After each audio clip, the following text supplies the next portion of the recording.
berjalan baik. Karena kita semangat, kita bersukacita, mari kita menghadirkan Tuhan di dalam revolusi kita agar Roh Kudus sungguh-sungguh bekerja dalam diri kita. Kita nyanyi doa seperti ini. Ya Yesus baik, ya Yesus baik, ya Yesus baik, Yesus baik bagiku. Bisa? Bisa. Ikuti suster, ya, ikut suster. Hanya satu kalimat saja. Ya Yesus baik, ya Yesus baik, ya Yesus baik, Yesus baik bagiku. Ya Yesus baik, ya Yesus baik, ya Yesus baik, Yesus baik bagiku. Dalam Yesus, dengan bertepuk tangan ya, kita sukacita mengawali hari ini dengan penuh syukur. Dalam Yesus, 1, 2, 3. Dalam Yesus kita bersaudara. Dalam Yesus kita bersaudara. Dalam Yesus kita bersaudara. Sekarang dan selamanya. Dalam Yesus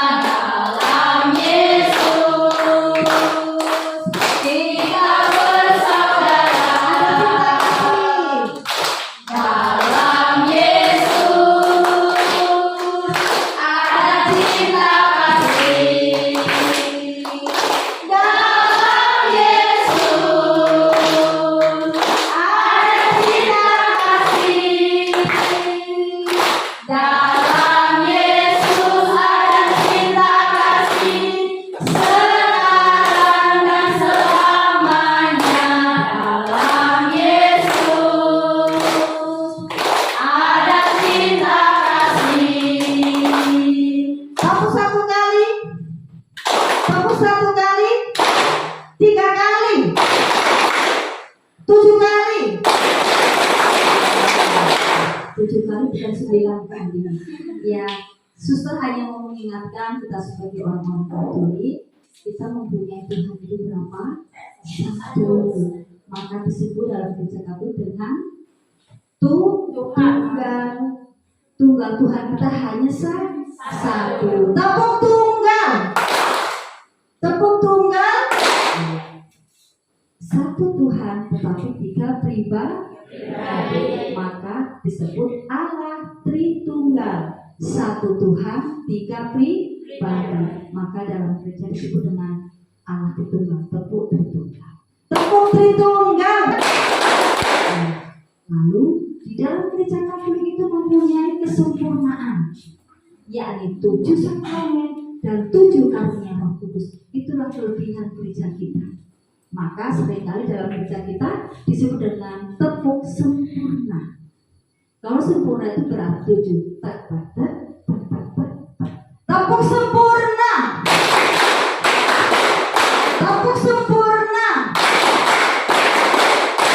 Baik Tuhan Yesus yang Maha Baik, kami hadirkan Engkau di dalam nama-Mu. Dalam nama Bapa dan Putra dan Roh Kudus. Amin.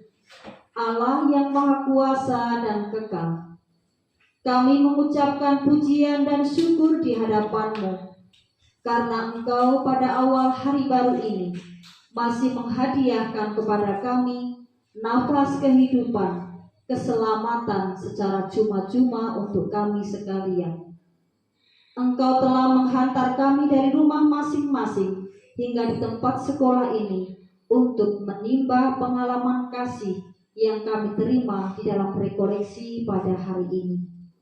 Bukalah hati kami masing-masing agar Roh-Mu bekerja dalam diri kami, sehingga seturut kehendak-Mu kami mampu mengubah hidup menjadi lebih baik.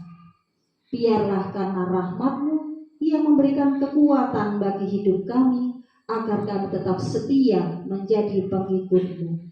Semua ini kami mohon kepada-Mu dengan dengan perantaraan Kristus Tuhan kami. Amin. Tempat tinggal di mana saja tempat kita tinggal? Di rumah, di sekolah, di gereja, di mana lagi? Di mana saja saya berada.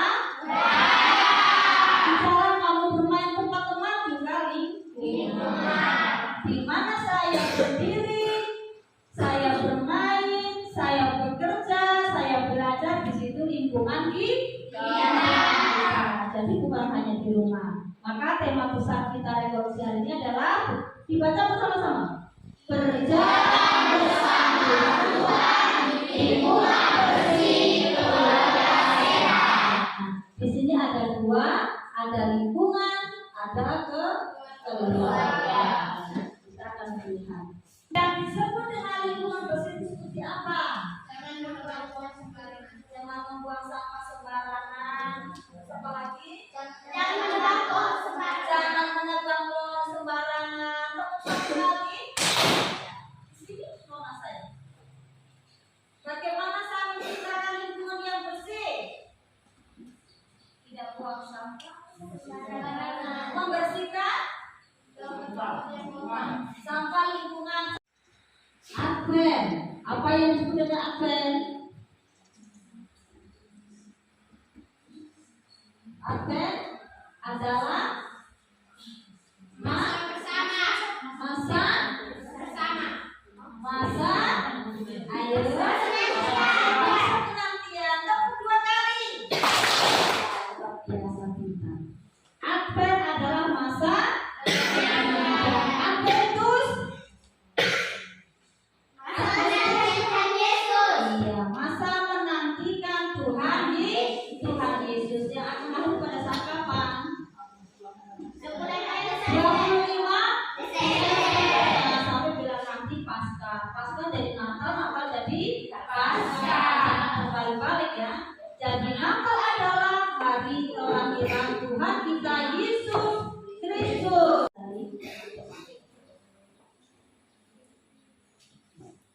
Hormat penuh syukur. Yang keempat, menerima bahagia dan itu berkat yang Tuhan berikan secara cuma-cuma. Kalau anak-anak itu taat, anak-anak itu tertib, punya hati yang baik, tidak suka mati, tidak suka menyontek, suka bantu teman, itu berkatnya apa? Bahagia dan panjang umur. Panjang umur ini karena tidak sakit. Kalau sakit-sakit kan tidak panjang umur. Demikian juga untuk berkat Bapak dan Mama. Kalau kita menjadi anak yang baik, itu berkat untuk Bapak dan Mama kita. Sekarang bagaimana cara hidup kita untuk setelah mendengarkan dari kitab Efesus yang dikatakan Santo Paulus kepada kita, keluarga kita tadi?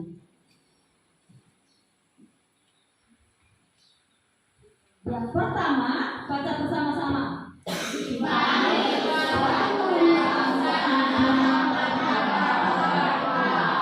Tadi sudah dikatakan harus taat. Dua,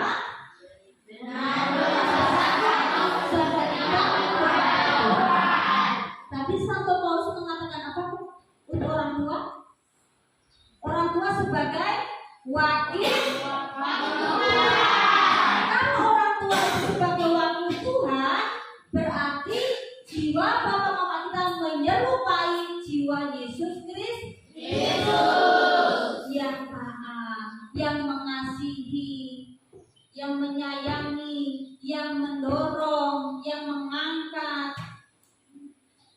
yang memberi support, mendidik, membimbing. Itu yang dimiliki oleh orang tua. Maka kita harus menaruh rasa takut kepada orang tua seperti takut kepada Tuhan. Kedua, jangan terlambat untuk membantu bapak mama di rumah. Sebagai anak, buatlah menjadi anak kesayangan untuk orang tua. Jangan anak yang membangkang terhadap orang tua. Buatlah bapak mama di rumah itu kalau ada saya, ada kalian masing-masing itu bangga dan bahagia. punya anak yang baik, yang tertib, suka di rumah, bantu, rajin mendoakan. Tuhan Allah juga bahagia dan senang melihat anak-anaknya menjadi anak-anak Allah yang baik, rajin ke gereja setiap hari Minggu, ikut kegiatan, ada THS, THM, ada tugas kur, ada misdinar, ada baca kitab suci, ada doa umat. Tekunlah itu supaya Tuhan Allah senang. Jangan terlambat. Suster tunggu, nanti saya kalau punya suami, punya anak, nanti sudah punya suami, punya anak, sibuk tidak masuk gereja lagi. Oh Tuhan, tunggu nanti saya. Kalau saya buat baik nanti, terakhir kita sudah meninggal, belum buat apa-apa, kita rugi. Maka buatlah sesuatu yang baik sebelum terlambat. Buatlah yang baik, hidup kita berubah sebelum nanti Yesus lahir menyaksikan dan bertemu dengan kita. Biarlah perubahan kita menjadi anak-anak kesayangan Tuhan yang nanti lahir sebagai Sang Juru Selamat. Minggu ke gereja supaya saya menjadi anak kesayangan Tuhan. Tadi perintah Allah dan 5 perintah gereja itu menjadi dasar kita menjadi Katolik yang sejati. Bisa? Bisa? Bisa. Tepuk sempurna. Tepuk sempurna. Baik, dengan demikian semoga apa yang sudah kita bagikan bersama dalam rekoleksi hari ini dengan tema lingkungan bersih, keluarga sehat, kita juga mampu menciptakan kesehatan secara jasmani dan rohani agar kita layak untuk menerima Kristus yang akan lahir pada saat Natal nanti. Semoga usaha kita selalu diberkati oleh Tuhan. Amin. Amin.